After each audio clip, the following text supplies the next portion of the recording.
नमस्कार दोस्तों, स्वागत है आप सभी का जीके की इस प्रैक्टिस क्लास में, जिसमें दोस्तों हम टॉप 20 यानी दोस्तों 20 तो प्रश्न होंगे, लेकिन इनसे संबंधित जो भी महत्वपूर्ण प्रश्न बनेंगे उन्हें भी हम साथ में देखते चलेंगे जो एग्ज़ाम में पूछे गए हैं।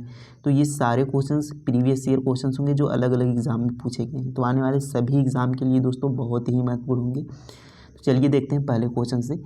तो पहला क्वेश्चन है कि किस नदी को बांग्लादेश में जमुना के नाम से जाना जाता है। बताएंगे किस नदी को बांग्लादेश में जमुना के नाम से जाना जाता है। तो यहाँ पर हम देखेंगे दोस्तों, ब्रह्मपुत्र नदी को बांग्लादेश में जमुना के नाम से जाना जाता है, बी राइट आंसर होगा। अब देखिए, गंगा को बांग्लादेश में किस नाम से जाना जाता है। तो गंगा नदी को दोस्तों बांग्लादेश में पद्मा के नाम से जाना जाता है, इसको याद रखेंगे। गंगा नदी को बांग्लादेश में पद्मा के नाम से जाना जाता है। और आप सभी को पता होगा दोस्तों कि गंगा नदी भारत की सबसे लंबी नदी है। तो पूछे भारत की सबसे लंबी नदी, तो गंगा नदी कितनी किमी है दोस्तों, तो 2525 किलोमीटर इसकी क्या है, लंबाई है। गंगा नदी की लंबाई कितनी है, 2525 किलोमीटर। अब देखिए, ब्रह्मपुत्र नदी को पूछा जाता है कि तिब्बत में किस नाम से जाना जाता है। तो याद रखेंगे दोस्तों, ब्रह्मपुत्र नदी को तिब्बत में सांगपो, याद रखेंगे, सांगपो के नाम से जाना जाता है ब्रह्मपुत्र नदी को तिब्बत में। और पूछा जाता है कि अरुणाचल प्रदेश में ब्रह्मपुत्र नदी को किस नाम से जाना जाता है। तो याद रखेंगे, दिहांग के नाम से जाना जाता है अरुणाचल प्रदेश में, दिहांग। देखिए, तिब्बत में सांगपो के नाम से जाना जाता है, अरुणाचल प्रदेश में दिहांग के नाम से जाना जाता है, असम में आकर फिर इसका नाम ब्रह्मपुत्र पड़ता है। और ब्रह्मपुत्र नदी जब बांग्लादेश में प्रवेश करती है तो इसे जमुना के नाम से जाना जाता है, जो कि हमसे पूछा गया है। और ये जब जमुना और पद्मा यानी गंगा नदी और जमुना यानी ब्रह्मपुत्र नदी, जब दोनों की धाराएं आपस में मिलती हैं और ये आगे बढ़ती है, तो इसे हम मेघना के नाम से जानते हैं। किस नाम से, मेघना के नाम से। किस नाम से, मेघना के नाम से। तो ये भी जो दोनों नदियों से संबंधित प्रश्न बनने वाले थे और जो एग्ज़ाम में बने हैं वो हम यहाँ पर दोस्तों देख चुके हैं। तो इसे आप एक बार फिर से यहाँ पर ध्यान से देख लीजिएगा ताकि आपको यहाँ पर सारी चीज़ें याद हो जाएं। नेक्स्ट क्वेश्चन देखेंगे। देखिए, अगला प्रश्न है कि भारत के मुख्य निर्वाचन आयुक्त की सेवानिवृत्ति की आयु कितने वर्ष है। तो जो भारत के मुख्य निर्वाचन आयुक्त होते हैं उनकी जो सेवानिवृत्ति होती है वो या तो 65 वर्ष हो, यानी 6 वर्ष हो, या तो 65 वर्ष। मतलब कार्यकाल उनका कितना है, 6 वर्ष का है, और या तो उम्र उनकी 65 वर्ष हो। इस टाइम तक ये क्या हो जाते हैं, सेवानिवृत्ति इनकी आयु होती है 6 वर्ष या 65 वर्ष। ये आपको ध्यान रखना है। तो बी क्या हो जाएगा, राइट आंसर 65 वर्ष। अब देखिए, यहाँ पर कुछ महत्वपूर्ण चीज़ें हम देख लेते हैं। जैसे राष्ट्रपति बनने के लिए न्यूनतम आयु कितनी होती है। तो राष्ट्रपति बनने के लिए दोस्तों न्यूनतम आयु 35 वर्ष होना चाहिए। और सुप्रीम कोर्ट का मुख्य न्यायाधीश भी बनने के लिए न्यूनतम आयु 35 वर्ष होनी चाहिए। और उपराष्ट्रपति बनने के लिए भी न्यूनतम आयु कितनी होनी चाहिए, 35 वर्ष होनी चाहिए। इनको आपको ध्यान रखना है। लोकसभा सदस्य बनने के लिए, लोकसभा सदस्य बनने के लिए न्यूनतम आयु 25 वर्ष होनी चाहिए। राज्यसभा सदस्य बनने के लिए न्यूनतम आयु कितनी होनी चाहिए, 30 वर्ष होनी चाहिए राज्यसभा सदस्य बनने के लिए। ये सारी चीज़ें यहाँ पर आपको ध्यान रखना है। अगला प्रश्न देखेंगे। देखिए, अगला प्रश्न यहाँ पर है दोस्तों कि विश्व ओजोन दिवस कब मनाया जाता है। ये सभी क्वेश्चंस एग्जाम में पूछे गए क्वेश्चन से। तो बताएंगे विश्व ओजोन दिवस कब मनाया जाता है। तो याद रखेंगे, हर साल 16 सितंबर को विश्व ओजोन दिवस के रूप में मनाया जाता है। सी राइट आंसर हो जाएगा, 16 सितंबर। अब देखिए, 12 जनवरी को दोस्तों मनाया जाता है अंतर्राष्ट्रीय युवा दिवस।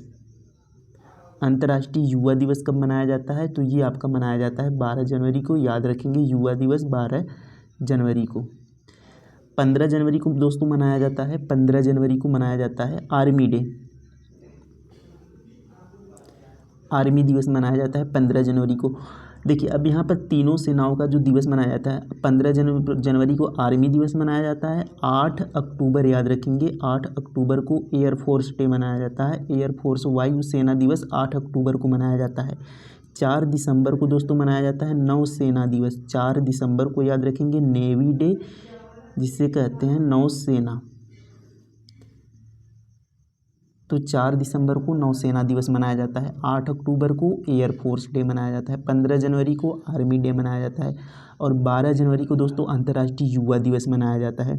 और ओजोन दिवस 16 सितंबर को मनाया जाता है। एक महत्वपूर्ण दिवस याद रखेंगे दोस्तों, 22 अप्रैल। देखिए, अब ये 3 क्रम से आप याद रखेंगे, 22 मार्च, 22 अप्रैल और 22 मई। 22 मार्च को कौन सा दिवस मनाया जाता है। तो विश्व यहाँ पर जल दिवस के रूप में मनाया जाता है 22 मार्च को। 22 अप्रैल को भी यहाँ पर पृथ्वी दिवस के रूप में मनाया जाता है, याद रखेंगे। और 22 मई को जैव विविधता दिवस मनाया जाता है। तो एक बार फिर से यहाँ पर ध्यान देंगे दोस्तों कि 22 मार्च को जल दिवस, 22 मई को पृथ्वी दिवस, और 22 अप्रैल को पृथ्वी दिवस और 22 मई को जैव विविधता दिवस के रूप में मनाया जाता है। इसको आपको ध्यान रखना है। नेक्स्ट क्वेश्चन देखेंगे। देखिए यहाँ पर अगला प्रश्न है कि असहयोग आंदोलन के दौरान चौरी चौरा की घटना उत्तर प्रदेश के किस जिले में हुई? बताएंगे। असहयोग आंदोलन के दौरान जो चौरी चौरा की घटना हुई वह उत्तर प्रदेश के किस जिले में हुई थी? तो चौरी चौरा की घटना दोस्तों 1922 में हुई थी। कब हुई थी? 1922 में। कहाँ पर हुई थी? गोरखपुर में, याद रखेंगे। बी राइट आंसर हो जाएगा। उत्तर प्रदेश के गोरखपुर में चौरी चौरा घटना होती है 1922 में। अब देखिए 1919 में, याद रखेंगे, 13 अप्रैल 1919 में जलियांवाला बाग हत्याकांड होती है। कहाँ पर? पंजाब के अमृतसर में। और यहाँ पर दोस्तों एक याद रखेंगे 1925 में काकोरी ट्रेन डकैती होती है, जिसका दोस्तों अब नया नाम काकोरी ट्रेन एक्शन कर दिया गया है। तो 1925 में काकोरी ट्रेन डकैती होती है। 1922 में होता है दोस्तों यहाँ पर असहयोग आंदोलन, और 13 अप्रैल 1919 में होता है जलियांवाला बाग हत्याकांड। इन तीनों को आपको यहाँ पर ध्यान रखना है। नेक्स्ट क्वेश्चन देखेंगे। देखिए अगला प्रश्न है कि कौन सी नदी मकर रेखा को 2 बार पार करती है? तो वह कौन सी नदी है जो मकर रेखा को 2 बार पार करती है, यानी 2 बार काटती है? तो याद रखेंगे दोस्तों, देखिए हमारी ये जो रेखाएं हैं किस तरीके से, पहले कर्क रेखा, उसके बाद यहाँ पर भूमध्य रेखा, भूमध्य रेखा, या इसी को हम क्या कहते हैं? विषुवत रेखा भी कहते हैं। और यहाँ पर नीचे साइड आपका हो जाएगा मकर रेखा। अब इसको देखिए, आपको यहाँ पर एक तरीके से आप इसको याद रख सकते हैं, LCM। देखिए LCM तो मकर रेखा, यहाँ पर आपको थोड़ा सा इसे इस तरीके से रखना है, LCM।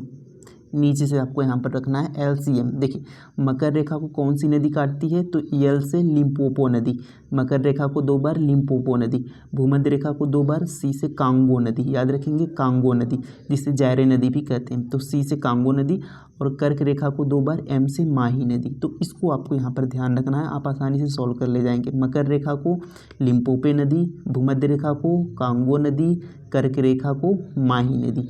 इन नदियों को 2 बार काटती हैं। तो हमसे पूछा क्या गया है कि मकर रेखा को 2 बार, तो मकर रेखा नीचे वाली लाइन है यहाँ पर, तो मकर रेखा को लिम्पोपो नदी, तो बी यहाँ पर राइट आंसर हो जाएगा। लिम्पोपो नदी मकर रेखा को 2 बार काटती है। तो आप नीचे से LCM याद रखेंगे तो आप आसानी से यहाँ पर बना लेंगे। नेक्स्ट क्वेश्चन देखेंगे।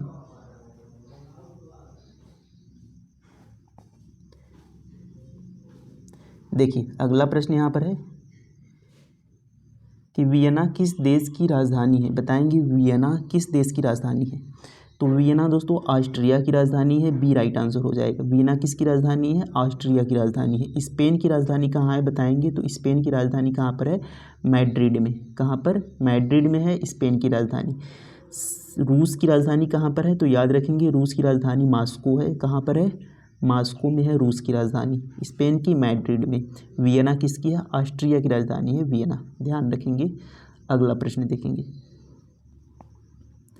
देखिए नेक्स्ट क्वेश्चन है दोस्तों, भारतीय संविधान में पहला संशोधन कब किया गया था? तो भारतीय संविधान में जो फर्स्ट संशोधन हुआ था वह कब हुआ था, ये हमसे पूछा गया है। तो पहला संशोधन दोस्तों यहाँ पर 1951 में हुआ था। कब हुआ था? 1951 में। तो बी राइट आंसर हो जाएगा। पहला संशोधन 1951 में हुआ था। क्या जोड़ा गया था? तो 9वीं अनुसूची जोड़ी गई थी। कौन सी अनुसूची? तो 9वीं अनुसूची, याद रखेंगे। पहले संशोधन द्वारा 9वीं अनुसूची जोड़ी गई थी। 9वीं अनुसूची पहले संशोधन द्वारा जोड़ी गई थी। और 9वीं अनुसूची में क्या है दोस्तों? तो भूमि सुधार से संबंधित है। तो भूमि से संबंधित आप याद रखेंगे तो आपको वहाँ पर हो जाएगा। तो 9वीं अनुसूची में भूमि सुधार से संबंधित यहाँ पर बातें जोड़ी गई थी। तो पहला संशोधन 1951 में हुआ था। 26 जनवरी 1950 को संविधान को लागू किया गया था पूर्ण रूप से, 26 जनवरी 1950। इसके एक साल बाद ही 1951 में संशोधन किया गया था और नवी अनुसूची को जोड़ा गया था। ये आप ध्यान रखेंगे। नेक्स्ट क्वेश्चन देखेंगे। देखिए अगला प्रश्न है दोस्तों कि वस्तु और सेवा कर जीएसटी की अवधारणा किस देश से शुरू हुई थी। तो वस्तु और सेवा कर जिसे जीएसटी कहते हैं, तो उसकी अवधारणा किस देश से शुरू, यानी सबसे पहले जीएसटी किस देश में लागू हुआ था। तो याद रखेंगे सबसे पहले जीएसटी फ्रांस में लागू हुआ था। ए राइट आंसर हो जाएगा, फ्रांस में। अब फ्रांस में सबसे पहले लागू हुआ था। और बात करें दोस्तों भारत की, तो 101वां संशोधन किया जाता है। 101वें संशोधन द्वारा जीएसटी को यहाँ पर जोड़ा गया था, 101वें संशोधन द्वारा। तो सबसे पहले जीएसटी लागू करने वाला राज्य पूछे तो याद रखेंगे सबसे पहले जीएसटी लागू करने वाला राज्य असम था। कौन सा राज्य था? असम था। तो इन सभी बातों को आपको यहाँ पर ध्यान रखना है कि सबसे पहले जीएसटी लागू करने वाला देश फ्रांस था। भारत में कौन सा राज्य जीएसटी लागू करने वाला सबसे पहले? असम था। कौन सा संशोधन था? तो 101वां संशोधन था। नेक्स्ट क्वेश्चन देखेंगे। देखिए अगला प्रश्न है कि भारत की सबसे लंबी सीमा किस देश के साथ है। तो भारत की सबसे लंबी सीमा किस देश के साथ लगती है। तो आप सभी को पता होगा दोस्तों कि भारत की सबसे लंबी सीमा बांग्लादेश के साथ लगती है। कितने किमी की है? तो याद रखेंगे 4096 किमी की सीमा है जो बांग्लादेश के साथ लगती है भारत की। अब देखिए बात करें चीन की, तो चीन के साथ कौन सी रेखा है सीमा रेखा भारत की। तो याद रखेंगे मैकमोहन रेखा। कौन सी? मैकमोहन रेखा है चीन के साथ भारत की। पाकिस्तान के साथ कौन सी है? तो याद रखेंगे रेड क्लिफ रेखा है पाकिस्तान के साथ भारत की। तो ये आपको ध्यान रखना है। नेक्स्ट क्वेश्चन देखेंगे। देखिए अगला प्रश्न है हंटर कमीशन की रिपोर्ट में किसके विकास पर विशेष जोर दिया गया। तो एक हंटर कमीशन की रिपोर्ट आती है कब दोस्तों? 1882 में। कब आती है? 1882 में हंटर कमीशन की रिपोर्ट आती है जिसके द्वारा प्राथमिक शिक्षा पर जोर दिया गया था। किस पर? प्राथमिक शिक्षा पर। तो यहाँ पर सी राइट आंसर हो जाएगा, प्राथमिक शिक्षा पर। और एक हंटर कमीशन आयोग का गठन होता है दोस्तों जलियांवाला बाग हत्याकांड के समय 1919 में। तो आपको जब भी क्वेश्चन में पूछा जाएगा तो आपको ऑप्शन से यहाँ पर इस तरीके से दिया जाएगा कि आप यहाँ पर आसानी से कर पाएंगे। अगर वो हंटर कमीशन होगा तो यहाँ पर आपको जलियांवाला बाग हत्याकांड से यहाँ रिलेटेड चीज़ें दी जाएंगी। लेकिन यहाँ शिक्षा से संबंधित जो हंटर आयोग ये कमीशन है इसकी जो रिपोर्ट आती है ये प्राथमिक शिक्षा को यहाँ पर बल दिया गया था, जोर दिया गया था। तो ये आपको ध्यान रखना है कि ये जो हंटर कमीशन आयोग है ये 1882 का है। नेक्स्ट क्वेश्चन देखेंगे। देखिए नेक्स्ट क्वेश्चन है अंतर्राष्ट्रीय महिला दिवस कब मनाया जाता है, बताएंगे। अंतर्राष्ट्रीय महिला दिवस तो हर साल 8 मार्च को मनाया जाता है। अंतर्राष्ट्रीय महिला दिवस याद रखेंगे, अंतर्राष्ट्रीय महिला दिवस 8 मार्च को मनाया जाता है। नेक्स्ट क्वेश्चन है देखिए निम्नलिखित में से कौन सी खरीफ की फसल नहीं है, बताएंगे कौन सी इसमें खरीफ की फसल नहीं है। तो याद रखेंगे कि भारत में मुख्यतः 3 प्रकार की फसलें यहाँ पर पाई जाती हैं। जैसे देखिए खरीफ हो गया, रबी हो गया, खरीफ, रबी और जायद। तो ये 3 प्रकार की फसलें भारत में मुख्य रूप से पाई जाती हैं। अब देखिए ये जो खरीफ है ये लगभग दोस्तों आपका जून जुलाई के यहाँ पर माह में यहाँ पर लगाई जाती हैं। जैसे देखिए धान की खेती होती है तो उस समय ये क्या है, ये सब खरीफ की फसलें हैं। रबी में आपकी गेहूँ के समय में आ जाती हैं, तो गेहूँ यहाँ पर आपका मुख्य फसल है रबी की। और जायद में जो आपकी यहाँ पर सब्जियों से रिलेटेड जो भी फसल होती हैं वे जायद में आ जाती हैं। जैसे देखिए बाजरा, तो बाजरा ये किस में दोस्तों जाएगा, ये धान के समय में यहाँ पर बोया जाता है। तो यहाँ पर बाजरा, धान और ज्वार ये सभी क्या है, एक यानी ये खरीफ में आते हैं, यानी ये एक समय की फसलें हैं सभी। तो ये किसके अंतर्गत आते हैं, ये खरीफ की फसलें हैं। और गेहूँ जो दोस्तों आपका यहाँ पर जनवरी फरवरी के लगभग ये यहाँ पर होता है, तो इसके लिए ये यहाँ पर कौन सा फसल है, तो ये रबी की फसल आती है आपकी गेहूं की। तो इसको आपको ध्यान रखना है। और जैसे ककड़ी उकड़ी और यहाँ पर सब्जी ये सब किस में आए, ये सब जायद में आएंगी, ये आपको यहाँ पर ध्यान रखना है। नेक्स्ट क्वेश्चन देखेंगे। देखिए अगला प्रश्न है कि पौधों को प्रकाश संश्लेषण के लिए निम्नलिखित में से किस गैस की आवश्यकता होती है। तो पौधों को प्रकाश संश्लेषण के लिए कौन सी गैस की आवश्यकता होती है। तो याद रखेंगे कि प्रकाश संश्लेषण में पौधे दोस्तों होते हैं कार्बन डाइऑक्साइड को ग्रहण करते हैं। तो कार्बन डाइऑक्साइड की यहाँ पर उन्हें आवश्यकता होती है, कार्बन डाइऑक्साइड ग्रहण करते हैं और ऑक्सीजन को छोड़ते हैं, ये आपको ध्यान रखना है। संश्लेषण के समय ऑक्सीजन को छोड़ते हैं और कार्बन डाइऑक्साइड को यहाँ पर क्या करते हैं, ग्रहण करते हैं, ये आपको ध्यान रखना है। नेक्स्ट क्वेश्चन देखेंगे। देखिए अगला प्रश्न है कि निम्नलिखित में से किसी की माप के लिए स्फिग्मोमैनोमीटर का उपयोग किया जाता है, यानी दोस्तों किसके मापन के लिए स्फिग्मोमैनोमीटर का उपयोग किया जाता है। तो याद रखेंगे रक्तचाप या रक्तदाब की माप के लिए स्फिग्मोमैनोमीटर का उपयोग किया जाता है, रक्तचाप की माप के लिए। विद्युत धारा दोस्तों एम्पियर में मापी जाती है, मात्रक क्या है, एम्पियर। याद रखेंगे विद्युत धारा की। आर्द्रता हाइग्रोमीटर, याद रखेंगे दोस्तों हाइग्रोमीटर, आर्द्रता मापी जाती है हाइग्रोमीटर द्वारा। और पवन रक्त यहाँ पर वायु दाब किससे मापी जाती है, तो याद रखेंगे दोस्तों बैरोमीटर, वायु दाब मापने के लिए बैरोमीटर का उपयोग किया जाता है। इन सभी को आपको ध्यान रखना है, सभी एग्जाम में पूछे गए हैं। नेक्स्ट क्वेश्चन देखेंगे। देखिए अगला प्रश्न है साहित्य में भारत देश के एकमात्र नोबेल पुरस्कार विजेता कौन है। तो भारत की एकमात्र नोबेल पुरस्कार विजेता कौन है साहित्य के क्षेत्र में, और इन्हें दोस्तों एशिया का पहला नोबेल भी इन्हें मिला था, यानी एशिया में भी पहला सबसे सर्वप्रथम नोबेल इन्हीं को मिला था। तो कौन है वे, रविंद्रनाथ टैगोर जी हैं। कब मिला था, 1913 में इन्हें साहित्य का नोबेल मिला था। पुस्तक इनकी कौन थी, गीतांजलि के लिए इन्हें दिया गया था, याद रखेंगे गीतांजलि, याद रखेंगे गीतांजलि के लिए इन्हें दिया गया था साहित्य का नोबेल। कब मिला था, 1913 में। तो भारत के प्रथम और एशिया के भी पहले व्यक्ति थे रविंद्रनाथ टैगोर जी। अमर्त्य सेन को देखिए इकोनॉमिक्स में, अर्थशास्त्र में नोबेल पुरस्कार मिला था 1998 में, याद रखेंगे। सीवी रमन जी को देखिए साइंस के क्षेत्र में, इन्हें यहाँ पर नोबेल पुरस्कार मिला था। कब मिला था, 1930 में। तो ये डेट भी आपको ध्यान रखना है दोस्तों, डेट भी एग्जाम में पूछा गया है। अगला प्रश्न देखेंगे। नेक्स्ट क्वेश्चन, नर्मदा सागर परियोजना निम्नलिखित में से किस राज्य में स्थित है। तो बताएंगे नर्मदा सागर परियोजना किस राज्य में है, तो ये नर्मदा नदी पर स्थित है। किस राज्य में, मध्य प्रदेश में है। बी राइट आंसर हो जाएगा। नर्मदा सागर परियोजना नर्मदा नदी पर है, मध्य प्रदेश में। अगला प्रश्न देखेंगे। नोबेल पुरस्कार देने वाली संस्था स्वीडिश अकादमी किस क्षेत्र से संबंधित है, बताएंगे। जो नोबेल पुरस्कार देने वाली संस्था स्वीडिश अकादमी है, यह किस क्षेत्र से संबंधित है, तो ये आपका साहित्य से संबंधित है। सी राइट आंसर हो जाएगा, साहित्य से संबंधित है, याद रखेंगे। अगला प्रश्न देखेंगे। अभिनव भारत समाज की स्थापना किसके द्वारा की गई थी। अभिनव भारत समाज की स्थापना, तो ये विनायक सावरकर और उनके भाई गणेश वासुदेव सावरकर के द्वारा की गई थी। तो बी राइट आंसर हो जाएगा, विनायक सावरकर द्वारा अभिनव भारत समाज की स्थापना की गई थी। महात्मा गांधी का नारा याद रखेंगे, करो या मरो। पूछा गया है एग्जाम में, करो या मरो नारा किसका है, तो याद रखेंगे महात्मा गांधी का, करो या मरो। पुस्तक कौन सी है, हिंद स्वराज। हिंद स्वराज किसकी पुस्तक पूछे, तो महात्मा गांधी जी की पुस्तक है हिंद स्वराज, याद रखेंगे। नेक्स्ट क्वेश्चन देखें।